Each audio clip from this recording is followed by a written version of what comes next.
ठीक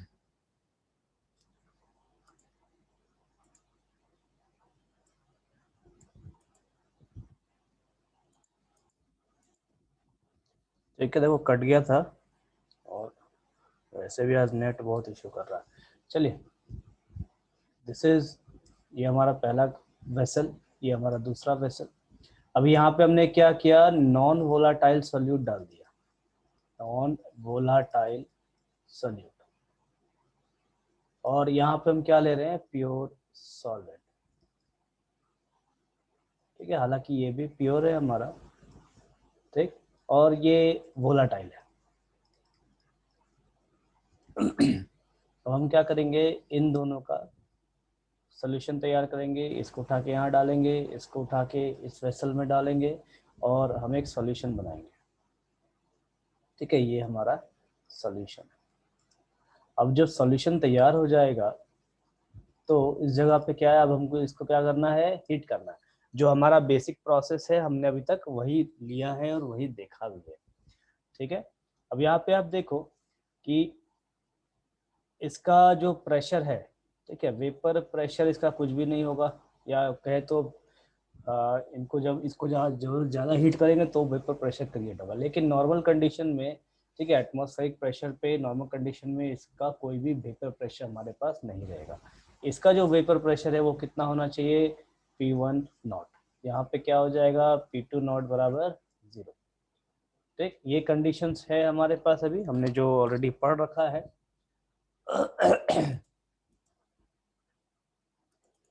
ठीक है, अब देखिए, जब हम सॉल्यूशन क्रिएट कर रहे हैं, इसको हीट करेंगे तो हमको यहाँ पे वेपर देखने को मिलेगा।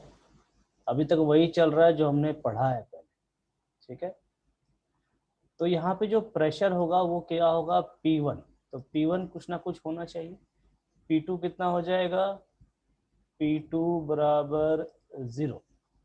ठीक है, और P1 क्या हो जाएगा, x1 इंटू P1 नॉट। ठीक, अब देखिए, relative lowering of vapour pressure, इसका मतलब क्या, पहले नाम का मतलब समझ लो। अभी सॉल्यूशन है हमारे पास और सॉल्वेंट है। ठीक है, सॉल्यूट तो हम छोड़ दे रहे हैं क्योंकि सॉल्यूट का हमको कोई भी प्रेशर देखने को नहीं मिल रहा। तो कहता क्या है कि जब हम कंपेयर करेंगे, किनको किनको, comparing comparing pure solvent and solution. ठीक है, जब प्योर सॉल्वेंट और सॉल्यूशन को हम कंपेयर करते हैं, ठीक है, एक दूसरे को से दिखा मिलाते हैं, तो क्या कहा जाता है कि सॉल्यूशन का जो प्रेशर है, मतलब Vp of solution compared to Vp of solvent. ठीक है, कहने का मतलब क्या है कि जो वेपर प्रेशर है सॉल्वेंट का और जो वेपर प्रेशर क्रिएट हो रहा है सॉल्यूशन का, दोनों में क्या रिलेशन है, या यूं कहे तो सॉल्वेंट का वेपर प्रेशर से सॉल्यूशन का वेपर प्रेशर कितना कम है। ठीक है, सॉल्यूशन के सॉरी सॉल्वेंट के वेपर प्रेशर से सॉल्यूशन का वेपर प्रेशर कितना कम है, उसे हम कहते हैं relative lowering of vapour pressure. ठीक, अब यहाँ पे आप देखो कि स्टार्टिंग में हमारे पास क्या था, प्योर सॉल्वेंट। अगर मैं इसे हीट करता हूँ और हीट करने के बाद हम क्या देखते हैं यहाँ पे कि जो वेपर प्रेशर है वो वेपर प्रेशर कितना क्रिएट हो रहा है। सपोज करो यहाँ पे 2 atm का वेपर प्रेशर हमको यहाँ पे क्रिएट होता हुआ दिख रहा है। ठीक है, अब हमने क्या किया, सॉल्यूट उसमें मिलाया और सॉल्यूशन बना दिया। ठीक, अब सॉल्यूशन बनाने के बाद हम क्या देख रहे हैं कि इसका जो वेपर प्रेशर है वो वेपर प्रेशर जो है वो बन जा रहा है 1.4 atm। ठीक, तो कंपेयर करेंगे, comparing the vapor pressure of solution with the solvent। ठीक है, सॉल्यूशन का वेपर प्रेशर अगर हम सॉल्वेंट से कंपेयर करें तो द डिफरेंस क्या हो जाएगा 0.6 atm। तो वो ध्यान से सुनना, मैं सिर्फ नाम का मतलब समझा रहा हूँ फिलहाल। तो अभी हमने क्या किया, हमने प्योर सॉल्वेंट का 2 atm प्रेशर देखा है और सॉल्यूशन का 1.4 atm। ठीक, जब दोनों को कंपेयर करेंगे दोनों में कितना फर्क आ रहा है 0.6 atm। तो हम क्या कहेंगे कि सॉल्यूशन जो है वो सॉल्वेंट से 0.6 atm से फर्क है। ठीक, तो घट कितना गया 0.6 atm घट गया सॉल्यूशन का प्रेशर। ठीक है, सॉल्यूशन का प्रेशर 0.6 atm घट गया। इसी चीज को कहा जाता है relative lowering of vapour pressure. ठीक है, पहले ज्यादा था बाद में गया कम हो, तो इसे relative lowering of vapour pressure कहेंगे। नाम समझ मतलब समझ में आया सबको?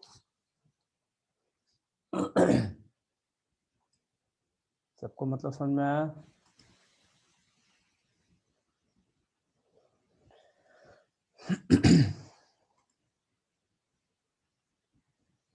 ठीक है,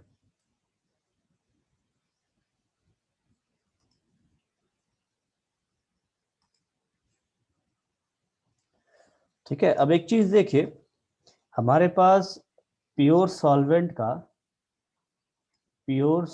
का प्रेशर कितना है, दैट इज P10। और सॉल्यूशन का प्रेशर कितना है, ये है हमारे पास P1। ठीक है, तो जो चेंज ऑफ प्रेशर हमको देखने को मिलेगा वो कैसे देखेंगे, चेंज ऑफ वेपर प्रेशर क्या हो जाएगा, इसको लिख सकते हैं delta P1 is equals to P1 minus P1। ठीक, डेल्टा P1 क्या है हमारा, तो सॉल्यूशन का प्रेशर। ठीक है, हम फाइनली जो हमको प्रेशर मिलेगा हम उसके रेस्पेक्ट में ले रहे हैं डेल्टा P1। उसके बाद P1 क्या है, जो हमारा मैक्सिमम प्रेशर है, और P1 हो गया हमारा मिनिमम प्रेशर। ठीक है, इसे चेंज ऑफ वेपर प्रेशर कहेंगे। और ठीक है, यहाँ तक जो हम देख रहे हैं ये हमको बेसिकली क्या दिख रहा है, तो सॉल्यूशन का आखिरी प्रेशर देखने को मिल रहा है। ठीक है, चलिए मैं इसको सेव कर दे रहा हूँ, आप इसको बाद में रिवाइज कर सकते हैं। ठीक है, ये सिर्फ नाम का मतलब समझने के लिए है।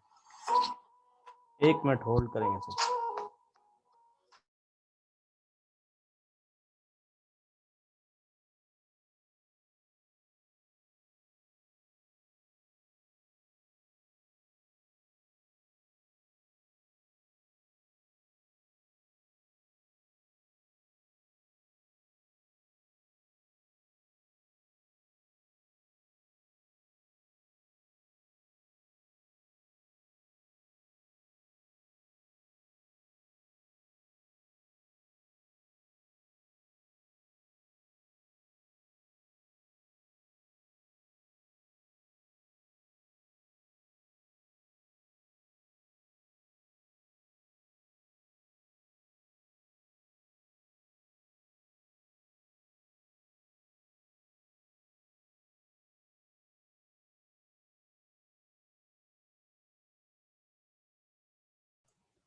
चलिए अब हम देख लेते हैं चीज़ों को, फॉर्मूला कैसे बन के आया है, क्या फॉर्मूला है इसका।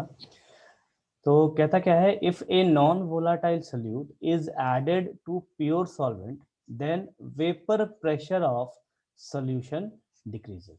ठीक है, अभी हमने देखा था वेपर प्रेशर जो है सॉल्यूशन का वो घट जाता है, क्यों, क्योंकि सॉल्यूट हमारा नॉन वोलाटाइल है। That is vapour pressure of solution is less than vapour pressure of solvent. This is called lowering in vapour pressure. ठीक है, इसका मतलब है कि इसे लोअरिंग इन वेपर प्रेशर कहते हैं, मतलब वेपर प्रेशर आपका जनरली डिक्रीज कर जाना, क्योंकि सॉल्यूट हमारा नॉन वोलाटाइल है इस वजह से। तो हमने फॉर्मूला देखा, that is lowering vapour pressure is equals to P10 minus P1। जहाँ पे P1 क्या है हमारा vapour pressure of pure solvent है, और P1 क्या है हमारा वेपर प्रेशर ऑफ सॉल्यूशन। ठीक है, यहाँ तक क्लियर है आपको जो अभी मैंने बताया है यहाँ तक? देन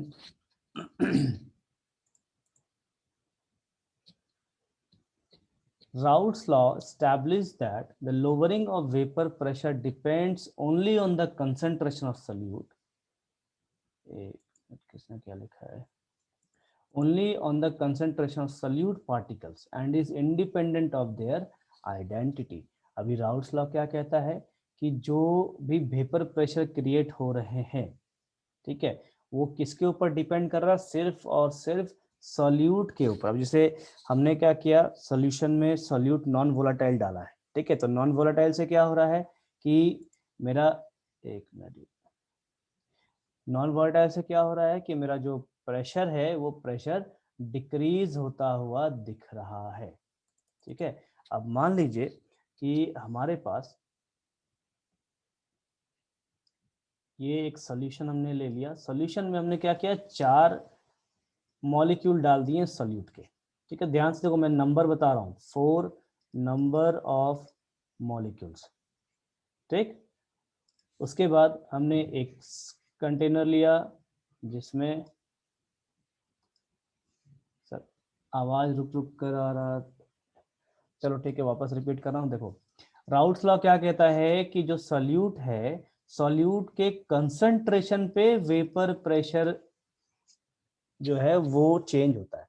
अब यहाँ पे देखिए, सॉल्वेंट है, तो सॉल्वेंट का x1 p1 नॉट, ठीक है, ये हमारा राउट्स लॉ का फॉर्मूला है। अभी x1 को हम क्या लिख सकते हैं, x1 को हम लिख सकते हैं ना 1 माइनस x2, ठीक है। देखो, ये फॉर्मूला मैंने ऑलरेडी बताया है पहले भी, मोल फ्रैक्शन का जो फॉर्मूला है वो क्या होता है, x1 plus x2 is equals to 1, तो x1 को हम लिख सकते हैं 1 माइनस x2। तो अगर इस फॉर्मूले को हम कैसे लिख सकते हैं, p1 is equals to p1 not bracket में 1 माइनस x2।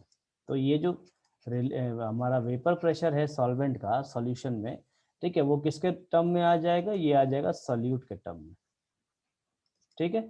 अब देखिए, इसी सॉल्यूट को कैसे यूज किया जाए, तो मान लो हमारे पास एक कंडीशन है जहाँ पे हमने मॉलिक्यूल्स लिया है, ठीक है, यहाँ पे हमने कितना लिया, ये फर्स्ट कंडीशन में हमने कितना लिया है, तो 6 मॉलिक्यूल्स, और सेकेंड कंडीशन में हमने कितना लिया है, तो 4 मॉलिक्यूल्स। अब आप देखिए कि एक बार 6 मॉलिक्यूल है, एक बार 6 मॉलिक्यूल, किसको किसको स्क्रीन नहीं दिख रहा, किसको किसको स्क्रीन नहीं दिख रहा है, अरे क्या मोहित,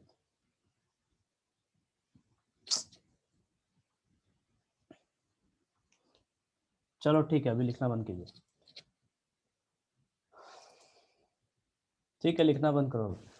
अब देखिए, यहाँ पे 4 मॉलिक्यूल्स है, अब 4 मॉलिक्यूल्स के नीचे का जो यहाँ से वेपर बन के उठेगा, ठीक है, मान लीजिए यहाँ से वेपर उठ रहा है, बुलबुला उठ रहा है, वो यहाँ जाके फंस रहा है, तो 4 मॉलिक्यूल्स के वजह से यहाँ पे वीपी डिक्रीज करना चाहिए, और यहाँ पे वीपी किसके वजह से डिक्रीज करना चाहिए, तो 6 मॉलिक्यूल्स के वजह से डिक्रीज करना चाहिए, ठीक। अगर हम मॉलिक्यूल्स की संख्या बढ़ा दें, 6 की जगह हम यहाँ पे 12 कर दें, तो फिर मेरा फिर से वेपर प्रेशर जो है सॉल्यूशन का वो फिर डिक्रीज कर जाएगा। अगर 12 की जगह हम यहाँ पे 40 कर दें तो और डिक्रीज करेगा, ठीक है। तो जैसे जैसे मेरा सॉल्यूट का कंसंट्रेशन चेंज हो रहा है वैसे वैसे मेरा वेपर प्रेशर भी चेंज हो रहा है। तो ये हमारा फर्स्ट पॉइंट का मेन मतलब यही है,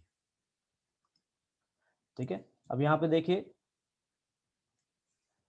established a relation between vapor pressure of the solution P1, mole fraction x1 and vapor pressure of pure solvent P1 not, ठीक है। तो यहाँ पे हमको एक फार्मूला देखने को मिलेगा, हालांकि मैंने जो फार्मूला लिखा है वही चीज हम देखेंगे आगे।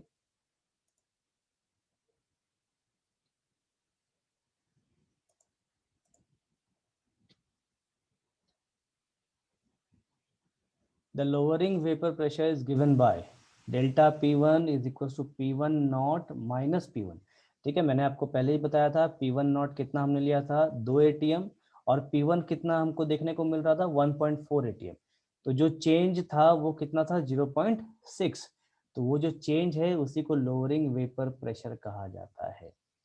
तो delta P1 is equals to P1 not minus P1 not into x1, सिर्फ P1 के फॉर्मूले को यहाँ पे पुट किया गया है, is equals to P1 not into 1 - अभी देखिए इस 1 - को क्या लिखेंगे, 1 - क्या लिखेंगे, x2 लिखेंगे, और तब जाके हम क्या बताएंगे कि जो चेंज ऑफ प्रेशर है वो किसके टर्म में है, तो सॉल्यूट के टर्म में। सॉल्यूट बढ़ेगा या घटेगा तो मेरा प्रेशर में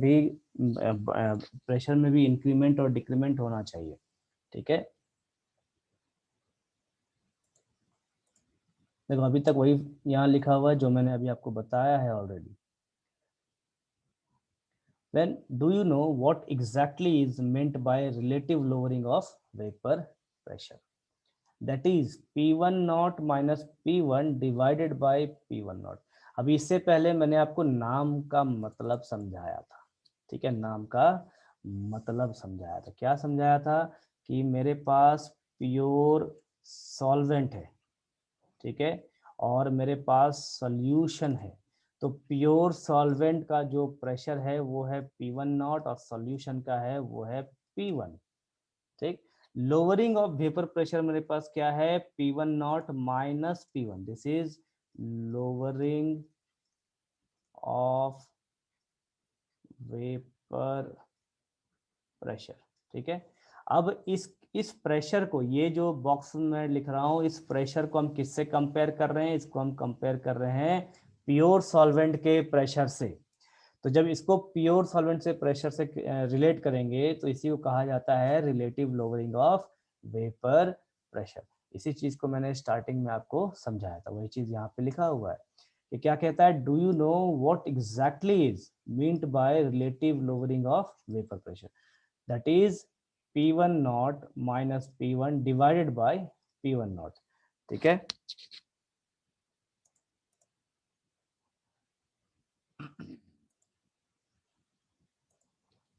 इज नोन एज, देखिए RLVPA बेसिकली यहाँ पे डेफिनेशन यहाँ पे चला आया।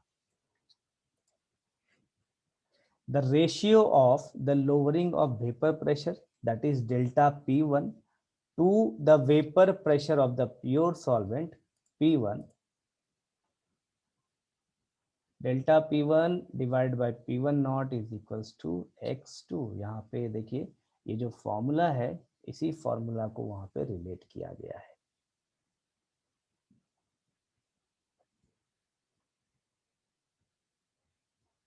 ठीक है, डेल्टा P1 को हम क्या लिखते हैं, P1 नॉट माइनस P1, और ये P1 नॉट जो डिवाइड में है वो ज्यो का त्यों चलाएगा, इज इक्वल्स टू x2। ऐसा क्यों, क्योंकि जो भी हमारा यहाँ पे चेंज ऑफ प्रेशर देखने को मिल रहा है वो मोल्स ऑफ सोल्यूट के वजह से दिख रहा है, या यूं कहे तो मोल फ्रैक्शन ऑफ सोल्यूट की वजह से दिख रहा है। सोल्यूट का अगर हम कंसंट्रेशन बदलेंगे तो हमको वेपर प्रेशर में भी चेंज दिखेगा। अगर सॉल्यूट का कंसंट्रेशन बढ़ेगा तो वेपर प्रेशर डिक्रीज करेगा, अगर सॉल्यूट का कंसंट्रेशन कम होगा तो वेपर प्रेशर इंक्रीज करेगा। ठीक है, in a solution containing several non-volatile solutes, the lowering of the vapor pressure depends upon the sum of the mole fraction of the different solutes। ठीक है, अब कहने का मतलब क्या है कि अगर इस जगह पे हम डिफरेंट टाइप्स ऑफ सोल्यूट्स को ऐड करते हैं, मान लीजिए कि हमने टाइप्स ऑफ सोल्यूट लिया है, एक हमारा ये एक सेकेंड,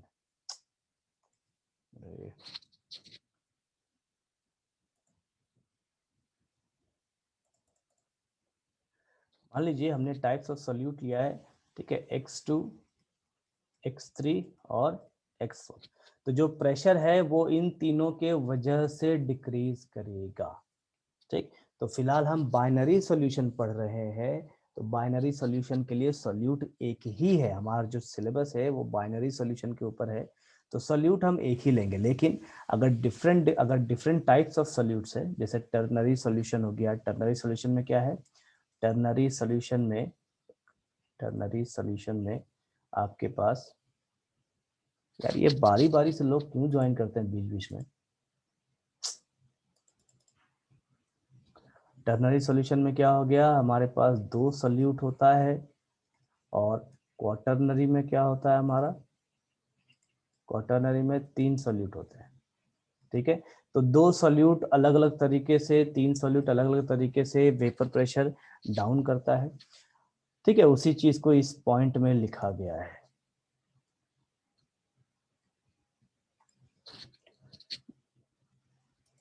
चलिए अब हम देखेंगे इसमें कुछ फॉर्मूला में चेंज।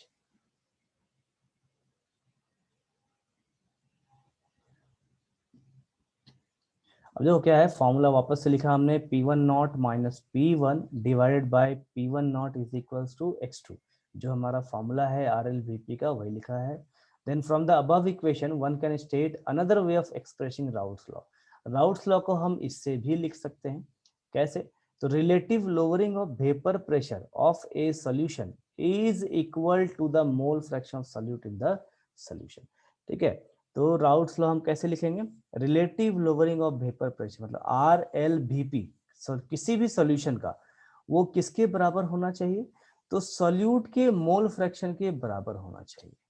ठीक है, सॉल्यूट के मोल फ्रैक्शन के बराबर होना चाहिए। क्यों? क्योंकि यहाँ पे देखो आप, ये जो टर्म है ये क्या है? ये है relative lowering of vapour pressure. अगर मैं इसको लिखूं फॉर्मूला में, देखो इस जगह पे P1 not minus P1 divided by P1 not is equals to X2। ये हमारा फॉर्मूला है।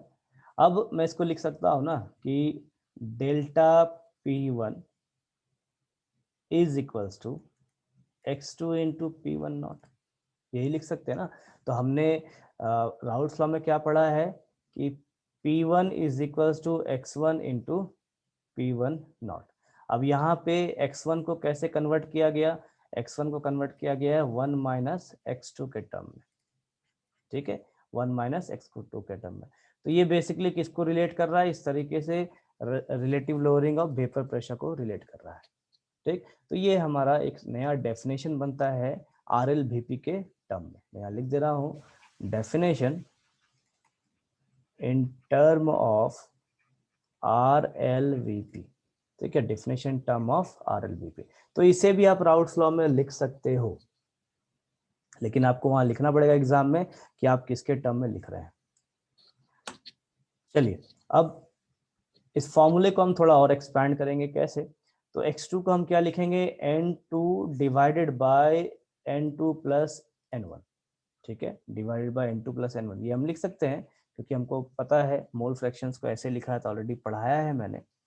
ठीक, अब for dilute solution, for dilute solution, अगर डाइल्यूट सॉल्यूशन है तो वहां पे जो सॉल्यूट होगा, solute is less than solvent. ठीक है, मतलब सॉल्यूट का जो संख्या है वो सॉल्वेंट से बहुत कम होता है। ठीक, इतना कम कि हम उसे नेग्लिजिबल मान सकते हैं। तो यहाँ पे देखो जो डिनोमिनेटर है हमारे पास, डिनोमिनेटर में जो सॉल्यूट है इसे हम क्या करेंगे? नेग्लिजिबल मान के चलेंगे।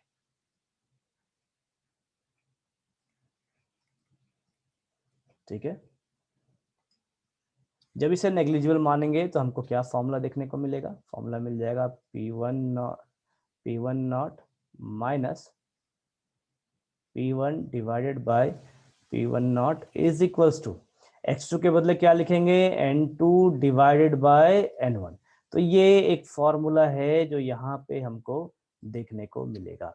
ठीक है, यहाँ से हम क्या निकाल सकते हैं? यहाँ से हम नंबर ऑफ मोल्स निकाल सकते हैं सॉल्यूट का, और नंबर ऑफ मोल्स निकाल सकते हैं सॉल्वेंट का भी। कोई भी, किसी को भी निकाला जा सकता है, कोई एक। ठीक है, चाहे तो सॉल्यूट निकाल सकते हैं, चाहे तो सॉल्वेंट। तो यहाँ पे हमको एक फार्मूला देखने को मिलेगा। ठीक है, ये सभी फार्मूला आपको न्यूमेरिकल में काम आएगा। ये यहाँ पे एक फार्मूला है, ठीक है, उसके बाद यहाँ पे दूसरा फार्मूला है। ठीक, तो इस तरीके से क्लियर है फार्मूला सबको? फार्मूला सबको क्लियर है?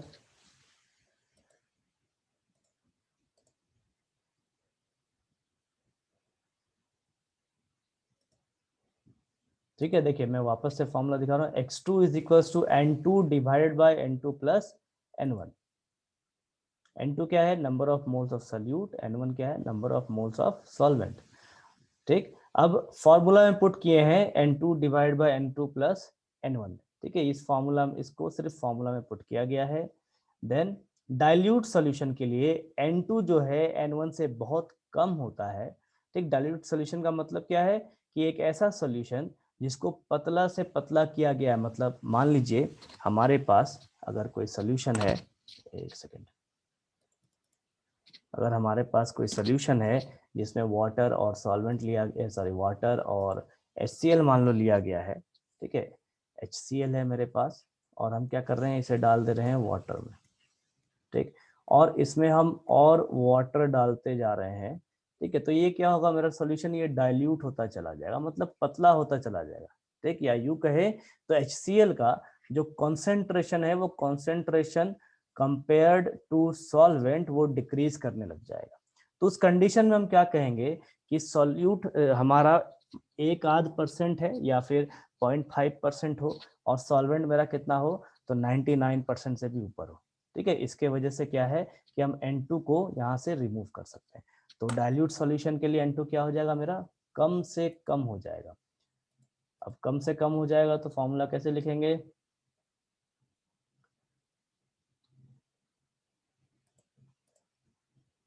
N2 in the denominator can be neglected। Formula क्या आ जाएगा, N2 divided bye N1। N2 क्या है, मोल्स ऑफ सॉल्यूट। अब W2 is equal to weight of solute. यहाँ पे हमको क्या है, नंबर ऑफ मोल्स। अब नंबर ऑफ मोल्स है हमारे पास, तो हम लोग लिखते हैं ना formula, N is equal to W by M, ठीक। W क्या है हमारा, W है हमारा वेट और M क्या है तो मॉलिक्यूलर वेट, ठीक है। तो N2 को भी लिख सकते हैं W2 बाई M2 और N1 को लिख सकते हैं W1 बाई M1। चलो इसी फॉर्मूला को हम देख लेते हैं आगे, हालांकि ये फॉर्मूला हमने पढ़ा है ऑलरेडी पहले ही।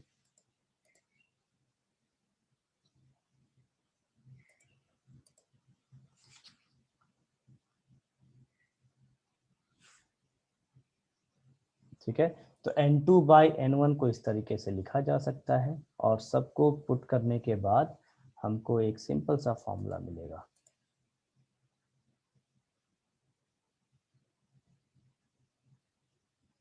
ठीक है, यहाँ पे देखिए M2।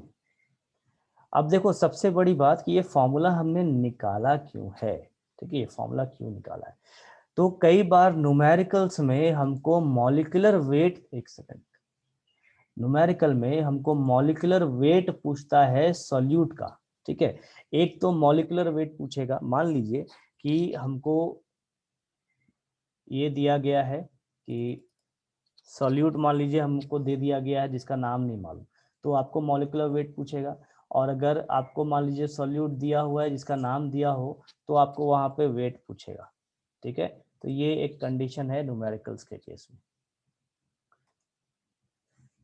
ठीक। क्लास में आज यहीं